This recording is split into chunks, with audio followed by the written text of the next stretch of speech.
ساتھ ایک تصویر تھی جس میں وہ اور انوار فٹ پاتھ پر ساتھ کھانا کھا رہے تھے۔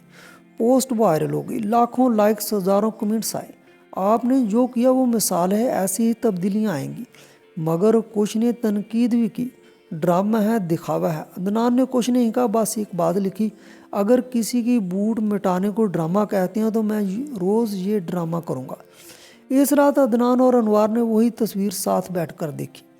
انوار نے کہا، میں بھی ایک دن کسی کو تھالی میں عزت دوں گا۔ پھر اسکول میں ایک مقابلہ ہوا، سماجی تبدیلی کا خیال۔ انوار نے حصہ لیا، اس کا موضوع تھا بھوک۔ صرف پیٹ کی نہیں ہوتی، دل کی بھی بھوک ہوتی ہے۔ جب انوار نے اسٹیج پر بولا تو پورا اسکول کھڑا ہو گیا۔ استاد، طالب علم، پرنسپل سب تالیاں بجا رہے تھے۔ انوار کو پہلا انعام ملا، ایک کتاب اور ایک قلم۔ وہ ٹرافی سے زیادہ اس قلم کو دیکھتا رہا، کیونکہ اس کے لیے وہ صرف قلم نہیں تھا بلکہ اس کی پہلی پہچان تھی۔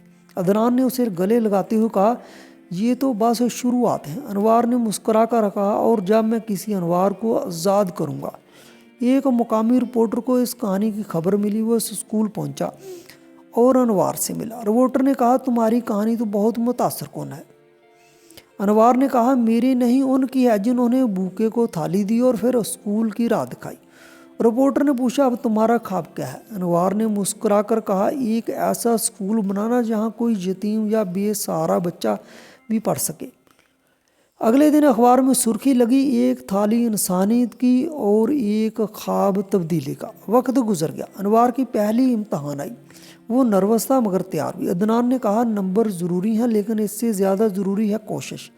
امتحان ہوا، نتائج آئے، انوار نے اچھے نمبر حاصل کیے۔ اسکول میں سب نے اس کی تعریف کی، لیکن کچھ لوگ اب بھی سوال اٹھاتے تھے، یہ کب تک ٹکے گا؟ عدنان ہر سوال کے جواب میں مسکرا کر کہتا، جب تک انسانیت زندہ ہے۔ 3 سال گزر گئے تھے، انوار اب 10ویں جماعت میں تھا۔ وہ خود بھی بچوں کو پڑھاتا تھا، فٹ پاتھ اور ریلوے اسٹیشن کے پاس ہر اتوار کو وہ کھانا بھی بانٹتا اور کتابیں بھی۔ لوگ اب اسے چھوٹا ماسٹر کہنے لگے تھے۔ ایک دن ایک بچے نے پوچھا، تم یہ سب کیوں کرتے ہو؟ انوار نے کہا، کیونکہ ایک دن کسی نے میرے لیے بھی کیا تھا۔ آہستہ آہستہ امید کا آنگن اپنی پہچان بنا رہا تھا۔ انوار نے 12ویں جماعت بھی اچھے نمبروں سے پاس کر لی۔ اب اس کے سامنے کالج میں داخلے کا موقع تھا۔ عدنان نے ہمیشہ اسے اعلیٰ تعلیم کے لیے حوصلہ دیا تھا۔